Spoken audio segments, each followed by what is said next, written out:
wejiga labaad ee dhimista ciidamada midowga Afrika ee nabad ilaalinta u jooga Soomaaliya ayaa maanta si rasmi ah u bilowday wuxuuna socon doonaa ilaa iyo 31 December ee sanadkan ku guda jirnay 2023 sida uu faray qaraarka golaha ammaanka ee tirsigiisu yahay 2710 howlgalka ATMIS ayaa la filayaa in uu 3000 oo askari ka saaro Soomaaliya laguna bedelo ciidamada ammaanka ee Soomaaliya.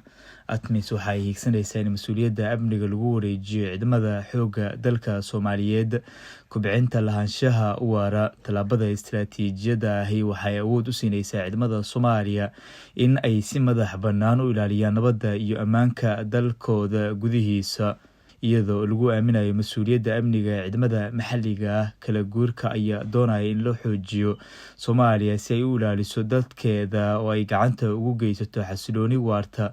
howlgalka ATMIS ayaa sidaasi yiri hadal uu soo saaray. talaabada ugu horeysa ayaa la sheegay in ay ka bilaabatay in ciidamada ATMIS ay baneeyaan xarunta madaxtooyada halkaas oo 16 sano ee la soo dhaafay ay gacanta ku hayeen.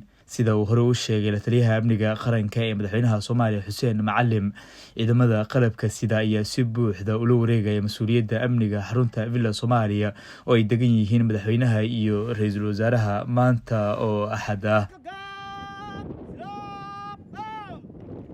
wareejinta amniga ee hay'adahan dawliga ah oo markii hore udubdhexaad u ahaa waajibaadka ATMIS ayaa ah tallaabo muhiim ah oo loo qaaday geedi socodka kala guurka ee amniga Soomaaliya. tallaabadan ayaa la sheegay in ay calaamad u noqon doonto dhammaadka 16 sano oo ciidamada ATMIS ee Uganda ay ilaalinayeen aqalka madaxtooyada ee loogu arrimiyo Soomaaliya.